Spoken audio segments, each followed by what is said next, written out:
안녕하십니까. 2020년 7월 23일 최병무 이펙트 시작하겠습니다. 오늘은 이 정부의 부동산 대책과 김조원 대통령 민정수석 비서관 이 문제에 관해서 말씀드리겠습니다. 작년 12월 달에 노영민 비서실장이 고위공직자는 수도권 또는 투기 과열지구 내에 있는 집을 팔아라. 한 채만 남기고 팔아라. 이렇게 얘기를 했습니다. 그때 이제 주변 윤도한 국민소통수석이나 이런 사람들이 그러면 팔으라는 게 언제까지냐? 그래서 그게 6개월이다 이렇게 얘기를 하면 올해 6월입니다. 근데 지금은 7월입니다. 그래서 이제 제가 그때 말씀드렸던 게 총선용 대책이다. 부동산 민심이 들끓고 있으니까 총선을 앞두고 그냥 쇼하는 거다. 이런 식으로 말씀을 드렸는데 실제 총선이 끝나고 나니까 집을 판 사람이 한 채만 남기고 집을 판 사람이 거의 없었습니다. 그러니까 일단 그럼 총선용 대책으로서는 뭐 효과 만점인 거죠.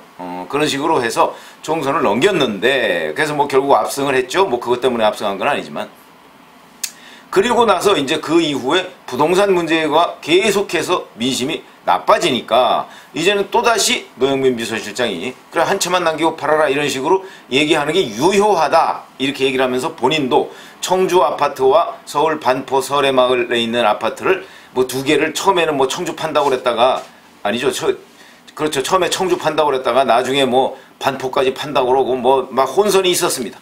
그래서 원래 충청북도 도지사 그러니까 이시종 현 도지사의 뒤를 이어서 도지사 꿈을 꾸고 있었는데 아마 그것도 거의 물 건너간 것으로 보입니다. 왜냐하면 상대한테 계속해서 공격을 받을 가능성이 매우 높기 때문에 그렇다면 왜냐하면 청주집을 먼저 판다고 그래서 결국은 지역 민심보다는 서울의 똘똘한 한 채가 더 중요하구나 노영민이라는 사람은 이렇게 돼서 결국 개도 잃고 구럭도 잃는 이런 사태가 돼버렸다. 그런데 그 이후에 이제 청와대 수석들 또는 비서관급 이상들 중에서 두 채 이상 가진 사람들이 뭐 나는 언제 팔겠다든지 뭐 이런 입장들을 내놓은 적이 있는데 김조원 대통령 민정수석 비서관은 그 부분에 관해서 지금까지 아무런 입장을 낸 적이 없습니다. 그러다 보니까 근데 김조원 민정수석도 두 채거든요. 똘똘한 한 채가 아니고 똘똘한 두 채입니다. 무슨 얘기냐면 강남구 도곡동의 도곡한신 아파트 이게 있는데 84.74제곱미터인데 이게 흔히 얘기하는 30평형이라는 겁니다. 이게 있고 그 다음에 송파구 잠실동에 갤러리아 팰리스가 있는데 이거는 123.7 뭐 이 정도 제곱미터 되는 건데 요거 흔히 얘기하는 47평형입니다.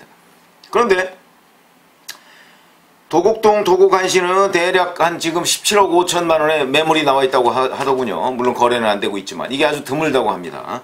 그 다음에 잠실 갤러리아는 17억 내지 20억 정도의 지금 매가가 형성되어 있는데 가장 핫한 데는 잠실 갤러리아라고 합니다. 이 잠실 갤러리아가 지금 뭐 계속해서 호가가 오르고 있고 이제 근처 부동산 뭐 이런 데에서는 그 공인중개업소 이런 데서는 아마 이제 내년 뭐 6월 정도부터 양도소득세 중과 이게 실제 집행이 되지 않습니까? 그러니까 내년 봄쯤이 아마 최대치로 오르지 않을까. 그래서 내년 봄쯤에 이제 매물이 나오면서 양도세 중과 이런 걸 피하기 위해서 매물이 나오면서 이제 좀 하락하지 않을까 이렇게 예상을 한다고 하거든요. 그러니까 아마 김조원 민정수석은 그때에 대비해서 뭐 그냥 가지고 있나 뭐 이런 느낌도 들고요. 어쨌든 뭐 그거는 본인의 뭐 부동산 전략에 불과하니까 그걸 우리가 뭐라고 할 수는 없겠죠. 근데 본인이 뭐 팔겠다 안 팔겠다 입장을 얘기를 하지 않고 있다가 근데 어제 아침에 그 여러 신문 방송에 일제히 났습니다. 이건 아마 청와대 관계자가 그 기자들한테 얘기를 한 모양인데 김조원 민정수석을 포함해서 몇몇 자리 청와대의 몇몇 자리를 교체하는 것을 검토하고 있다. 근데 김조원 민정수석이 들어가 있습니다. 그럼 김조원 민정수석은 언제 그 자리에 갔느냐? 2019년 작년 7월 달에 갔죠. 조국에 이어서 갔습니다. 그러면 1년 만에 민정수석 자리를 교체하는 것이냐? 이게 왜 문제가 되냐면 그러면서 청와대 관계자가 뭐라고 얘기했냐면 기자들이 이렇게 물었죠. 아니 그러니까 김조원 민정수석은 똘똘한 두 채 이거에 기자들은 꽂혀 있으니까 그러면 아파트 두 채 강남에 있는 아파트 두 채를 팔지 않았다고 해서 교체 대상이냐 이렇게 얘기했더니 그거에 대해서 청와대 관계자가 굳이 부인하지 않았다고 합니다. 물론 인정한 것도 아닙니다. 그러나 기자들이 똑같이 질문했을 때 이런저런 기자들과 대화를 하는 중에 부인하지 않으면 기자들은 대개 그걸 뭐 인정하는 듯 시사했다 뭐 이런 식으로 기사를 씁니다. 그거는 뭐 청와대 관계자도 그 내용을 잘 알고 있으니까요. 그렇다면 부인하지 않았다는 얘기는 부동산 강남에 있는 두 채 중에 한 채를 팔겠다는 입장을 표현 안 했기 때문에, 그렇다면 이 정부의 부동산 정책에 동의하지 않는다, 내지는 이 정부의 부동산 정책이 국민들의 신뢰를 받아야 되는데, 그러려면 정부에 있는 고위 당국자, 고위 그 권력자들이 먼저 솔선수범을 해야 되는데, 김종원 민정수석이라는 사람은 그 솔선수범을 하지 않겠다, 나는 차라리 똘똘한 두 채 중에 두 채를 모두 지키겠다, 이런 의사다. 그러면 이제 인사권을 가진 사람으로서는 그래 뭐 아파트 두 채 가지고서 대신 직을 내놓으시오 라고 할 수 있는 것, 뭐 저는 뭐 할 수도, 그것도 무리지만 할 수도 있다고 봅니다. 뭐 그건 어떤 정부의 정책이고 그 다음에 청와대 비서실장의 의지라고 봐서, 원래는 사실은 그렇게 누구한테 집을 팔아라 팔지 말아라 이렇게 강요할 수 있는 건 아니죠. 그러나 뭐 정부 정책이 그렇다면, 방침이 그렇다면, 뭐 자기네들 맨날 얘기하는 국정 철학을 같이 한다 뭐 이런 거 아니겠습니까? 부동산도 뭐 국정 철학의 하나일 수 있으니까 뭐 그렇게 할 수는 있겠는데, 어쨌든 간에 그렇게 하더니 갑자기 어제 저녁부터 김조원 수석은 집을 한 채 팔겠다고 그랬다 뭐 이렇게 나왔습니다. 그러면서 이제 그러면 김조원 민정수석은 교체 대상에서 제외되는 것 아니냐, 이렇게 또 기자들이 질문을 하니까 청와대 관계자가 그것도 부인하지 않았습니다. 그래서 이제 오늘 아침에 보면 대부분의 신문 방송이 또 김조원 수석은 교체 대상에서 제외되는 것으로 이렇게 썼습니다. 뭐 서울신문도 그렇고 조선 뭐 동아 다 그런 식으로 썼습니다. 그래서 이게 이제 이렇게 됩니다. 그러면은 민정수석 자리를 아파트 한 채하고 바꾸는 것이냐?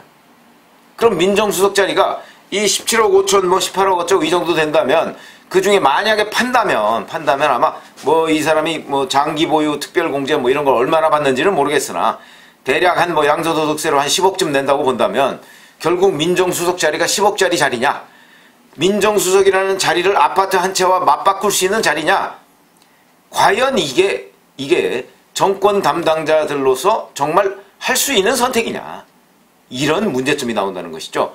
아파트 한 채를 민정수석이라는 자리와 맞바꾼다. 아파트라는 가치, 그 다음에 민정수석이라는 가치는 서로 다른 가치입니다. 하나는 권력이라는 가치고요, 하나는 부라는 가치입니다. 권력과 부가 결합되어 있는, 그러니까 이 가치가 결합되어 있는 사회, 그걸 우리가 후진사회라고 부릅니다. 각각의 가치는 서로 다른 가치입니다. 근데 이 다른 가치를 놓고 선택을 하라 라고 강요하는 것, 제가 아까 말씀드렸지만 그거 뭐 정권의 방침이니까 그렇다 치지만 이론적으로 얘기하면 그것도 바람직한 것은 아닌데, 자, 아파트를 팔지 않겠다는 식으로 얘기를 하니까 그럼 교체할래 이러다가 아파트를 팔겠다 그러니까 그러면 스테이, 이렇게 얘기하는 것은 이건 아주 저급한 논법이고, 그거는요 이 정권 내에서 이미 교체 여부를 청와대에서 검토하고 있을 때 김조원 민정수석의 최종적인 입장을 묻지 않았겠습니까? 그러면 결국 그 전후 맥락을 본다면 김조원 민정수석이 처음에는 안 팔겠다, 그러니까 처음에는 그 아파트가 탐나서 안 팔겠다고 했다가 가만히 생각해 보니까 민정수석 자리가 탐나니까 입장을 바꿨다, 이렇게 생각할 수밖에 없는 거죠. 왜냐하면 처음에 교체 검토 때 김조원 수석의 입장을 충분히 들었을 거거든요. 그렇기 때문에 그러면 이거야말로 중구난방식 인사다. 어떻게 고위공직의 인사를 아파트를 팔고 안 팔고 이런 문제에 좌우되고, 그 다음에 그거는 방침이니까 그렇다 쳐도 또 어떻게 입장을 이랬다 저랬다 하는데 인사권 자체가 휘둘리는 것이다. 그러면 인사권이 아파트 한 채 값밖에 안 됩니까? 특히 대통령 민정수석 비서관이 얼마나 우리나라의 모든 정보가 집중되는 자리입니다. 그 자리에 있는 사람이 이 아파트를 안 판다고 했다가 판다고 한 것 아니겠는가? 그러면 그 사람의 100분의 1 정도밖에 정보가 없는 일반 사람들은 이게 주는 메시지가 뭐냐? 메시지를 처음부터 일관되게 줘야 되는 건 아니겠습니까? 이게 주는 메시지는 우리보다 한 100배쯤 정보가 많은 대통령 민정수석 비서관도 강남에 아파트를 파는 데는 이렇게 고민을 하는구나. 그리고 마음이 이랬다 저랬다 하는구나. 그 메시지를 지금 강남에 있는 사람들한테 준 겁니다, 결국. 그러면 강남에 있는 아파트 소유자들은 뭐라고 생각할까요? 나는 안 팔아야지. 내가 무슨 민정수석 자리 주는 것도 아닌데. 이렇게 생각하겠죠. 그래서 제가 보건대는 김조원 민정수석의 그 왔다 갔다 하는 이런 입장에 대한 그 원칙, 메시지, 그거는 이미 그 시장에서는 그러면 실패했다 이렇게 봅니다.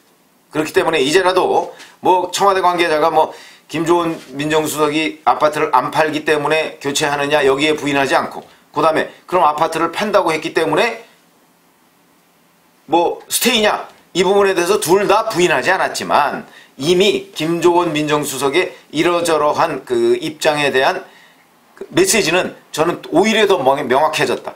오히려 정부, 문재인 정부 부동산 정책에 대한 국민의 신뢰는 이 일 때문에 더 떨어졌다. 그러니까 저는 어떤 생각이냐면 김조원 민정수석에 대해서 자, 아파트와 무관하게 정말 이 사람을 교체할 필요가 있다면 교체하는 것이고 아니라면 아닌 것이지 그걸 아파트를 파느냐 안 파느냐와 연계하지 말라. 그런데 이미 메시지는 연계하는 것으로 국민들한테 전파가 다 됐습니다. 그렇다면 또 한 번 신뢰는 무너지고 문 대통령의 인사권 자체가 아파트 한 채로 왔다 갔다 하는 아주 우스꽝스러운 모양새가 됐다. 이 부분에 대한 책임을 또 누군가 져야 된다. 저는 그렇게 봅니다. 그러니까 문재인 대통령은 본인이 책임질 수는 없는 거 아닙니까? 본인이 그 임기로 선출돼서 저렇게 된 거니까. 그러니까 이 부분에 대한 책임을 또 물어야 한다. 김조원 민정수석과 아파트 한 채를 가지고 왔다 갔다 하던 이런 상황은 김조원 민정수석 본인의 책임도 물론 물어야 되지만 그 메시지를 국민들한테 전파하는 과정에서 잘못 전파한 사람, 그게 누군지는 저도 잘 모르겠습니다. 윤도한 국민소통 수석인지 뭐 대변인인지 누군지는 모르겠으나 어쨌든 간에 그 대개의 경우 국민소통 수석이나 대변인일 가능성이 있으니까 이 사람이 만약 이 부분에 관해서 혼선을 초래했다면 그 사람도 함께 교체해야 이 메신저에 대한 신뢰도라도 겨우 확보할 수 있다. 이렇게 보는 것이죠. 그렇다면 이번 사태와 관련해서 이번 사태는 김조원 민정수석이 아파트를 판다고 했기 때문에 이제 그 사람은 스테이다. 여기에 그칠 것이 아니다. 이미 시장에는 메시지가 다 나갔습니다. 우리보다 100배쯤 정보가 많은 사람도 굉장한 고민 끝에 왔다 갔다 하더라. 그렇기 때문에 우리처럼 정보가 없는 사람은 그러면 아파트를 팔면 안 되겠네? 결국 이런 메시지를 준 겁니다. 왜 그러면 문재인 정부 2년도 안 남았습니다. 그 다음 정부가 어떤 부동산 정책을 펼지 지금 예측할 수 없습니다.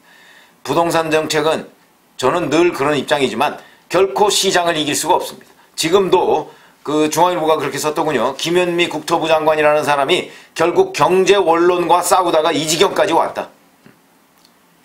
경제학 원론, 그 원론, 이론, 물론 뭐 이론은 이론일 뿐이지만 그 이론과 싸워서 그 이론은요 수백 년 된 경험의 산물입니다. 현장 경제, 실물 경제의 산물입니다.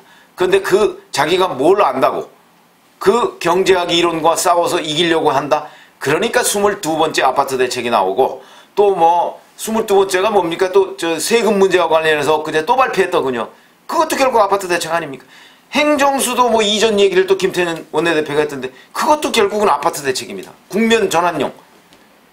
이렇게 남발하다 보면 결국 시장에 주는 메시지는 믿을 수가 없다. 자, 20몇 번째 대책이 또 나오겠지. 당장 뭐 7월 말에 또 나온다는 거 아닙니까? 그러면 뭐 아파트 대책, 소위 부동산 대책만 발표하다가 이 정권 끝나게 생겼습니다. 그리고 이 정권 지금 2년도 안 남았기 때문에 아마 시장에는 이미 믿을 수 없다. 그러니까 이 정권 말대로 하면 늘 손해본다. 이런 메시지를 주기에 충분하다. 그리고 거기에 플러스 알파 김조원 민정수석의 부동산 강남 똘똘한 두 채를 지키느냐 파느냐 뭐 이 문제 가지고서도 이미 시장은 다 알아들었다.